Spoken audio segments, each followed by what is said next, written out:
He was an introverted, shy Korean high school student. Every day, his classmates bullied him. Not because he was invisible, but because he was an easy target. They humiliated him, mocked him, pushed him to the edge. He suffers from chronic anxiety, panic attacks, and something darker. He visits a psychiatrist, sits across from him, barely holding it together. As time goes on, this guy and this guy are constantly at war with each other. I find it confusing. Taking your meds like I told you to. I get too sleepy. We all struggle with emotions. When I take those meds, I'm not able to study. If I fail the exam again, it'll be my 10th year. Compulsion, anxiety, depression. He tells the doctor, the pills don't work, the medications, the therapy. None of it stops the screaming in his head. He's losing control day by day, thought by thought. The doctor listens, then gives the same old advice. So am I normal if I have these thoughts? Only if this guy listens to this guy, and if you keep them both in control. Relax. Avoid stress. Stay on your meds, but that's easy to say when you don't live in a war zone. Yang returns to his dorm. He shares the apartment with other boys from his school, but it doesn't feel like home. It feels like hell. He tries to study, to focus, to breathe, but the walls are thin on the other side. Chaos. His classmates are laughing, screaming, blasting games, watching movies, partying like the world belongs to them. And for a moment, Yang tries to ignore it, but something snaps. He walks out of his room, knocks on the first door.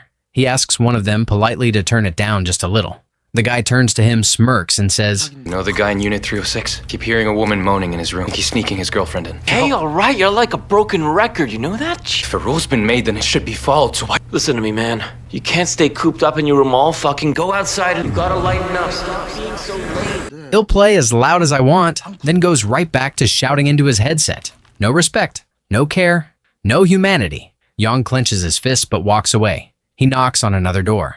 A second boy is inside, gaming, smoking, breaking every rule in the dorm. Yang tells him to keep it down to stop, but the guy laughs in his face, blows smoke toward him and says, Come here again and I'll kill you. The hallway goes silent.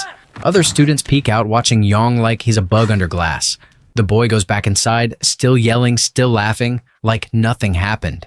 And Yang just stands there, humiliated, his mind spinning, his chest burning with rage and shame. He walks back to his room, his hands trembling. He doesn't turn the lights on. He drops to his knees, pulls up the wooden board under his bed, and they're wrapped in cloth. Our weapons, makeshift knives, a hammer, and a gun. He unwraps the pistol, slowly. Holds it in both hands, his breath shallow, his thoughts spinning like a hurricane. He walks to the wall, the thin, hollow wall on the other side. That boy is still laughing, still playing. Yang lifts the gun, points it straight ahead. His finger hovers on the trigger, but he can't do it. Hey, loser, shut up! He drops the gun, falls to the floor, his whole body shaking. He could have done it, but something stopped him. He doesn't know if it was fear or morality or just the last shred of humanity he still has left. So he leaves. He walks to a small restaurant nearby, a quiet place, dark, empty. He sits in the corner, hoping for peace. He orders a simple meal, starts eating slowly, calmly. Then they arrive, a group of teens, loud, drunk, obnoxious. They sit near him, laughing, screaming, lighting cigarettes, ignoring every rule on the wall. Yang stares at his food, then stares at them. His appetite dies instantly. He stands, throws the meal in the trash, then walks past the group.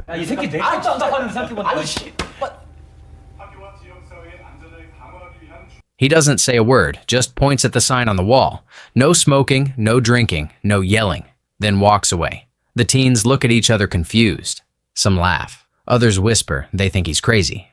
Yang walks back to the dorm. The streets are quiet, but his mind isn't. He replays the moment over and over, the threats, the laughter, the smoke in his face, the cold eyes that told him he doesn't matter. He enters his room again, sits down, tries to study, but the chaos hasn't ended. From the room next door, he hears them. His neighbor in the dorm with his girlfriend this time, moaning, screaming, laughing in passion. They don't care about anyone else. They never did. Yang covers his ears, closes his eyes.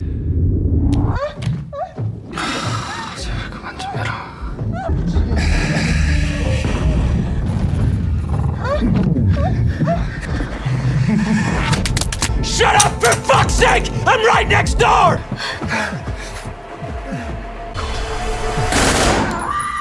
Tears through the dorm. The screaming stops, replaced by gasps. A girl cries. Blood hits the floor. Young walks to the room, kicks the wall, smashes it open. The girl's hand is shaking as she tries to call the police. He grabs the phone from her, puts it to his ear, and calmly says, Oh no, don't call me sir. I was gonna call you guys soon anyway. I'm at Yongseong Gusyeon. On the 3rd floor of Tomorrow Karaoke at the intersection next to the... Because I've already pulled the trigger. I killed them, his voice cold flat. I'm the one you're looking for, come get me. He hangs up, then he raises the gun again, points it directly at the boy, the one who was just seconds ago lost in pleasure.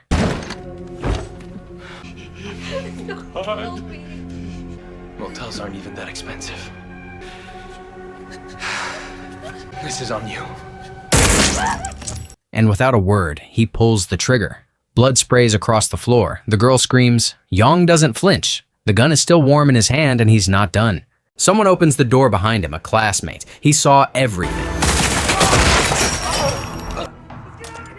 Yong turns, shoots him once. The boy screams, runs.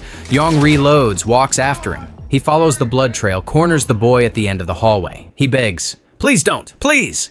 Yong lifts the gun. The boy's head vanishes in an instant. Another classmate in the next apartment hears the gunshots. He picks up his phone, panicking, starts to call the police. But the moment he dials, his door bursts open.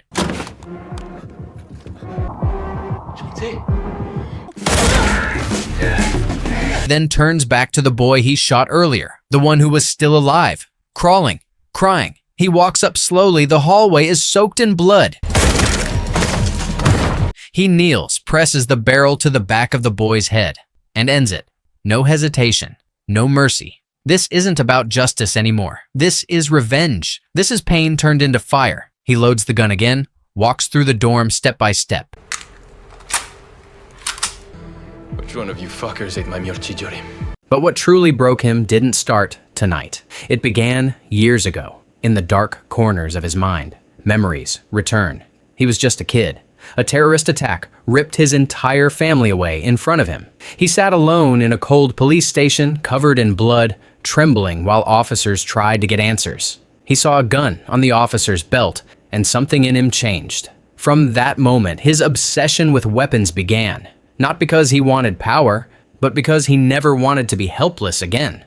He found out who was behind the attack. Without hesitation, he picked up a gun. Detective Shaw!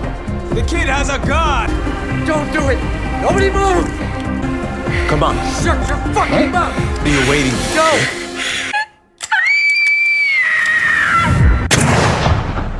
Back to the present. The dorm is silent, but not for long. Yong begins moving through the halls, room by room, finding the students who used to laugh at him, mock him, bully him. He doesn't care who they are anymore. To him, they're all the same. He shoots them one by one, methodical, emotionless. Screams echo through the building, doors slam. Some students try to hide, others don't get the chance. The police receive dozens of emergency calls. The building is marked as active shooter. They rush toward it, sirens screaming through the night. The first officers enter cautiously, guns drawn, stepping over bodies, blood painting the floors. Inside, Yong reloads his weapon, walks toward the sound of footsteps. The officers shout, demanding he drop the gun and surrender. What?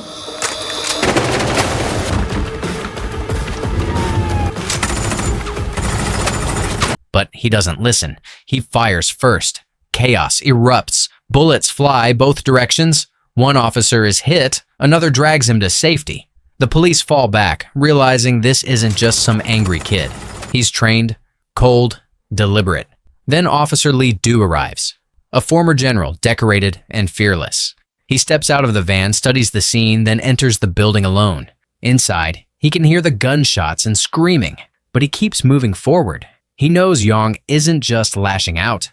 This is calculated, personal. He comes up with a plan. Turn off the lights, disorient him, force him to waste bullets. As darkness consumes the hallway, Yong panics for the first time. He starts firing in all directions, blind, trying to hit what he can't see. His breathing sharpens, movements clumsy. The silence feels louder than the shots. Then, from the shadows, Lee Do moves in slowly, ready to end it before more lives are lost. Lee Do reaches the building, his boots echoing down the hallway as gunfire rings out from deep inside. Yong is still inside, shooting wildly, screaming, unleashing years of rage and pain with every pull of the trigger. The officer doesn't wait. He moves forward, sharp and focused. He knows he's not facing an ordinary student. He makes a plan. Shut off the lights, blind him, make him waste his bullets. In a split second, the dorm goes dark. Yong freezes, startled. His hands start to shake. The silence crushes him.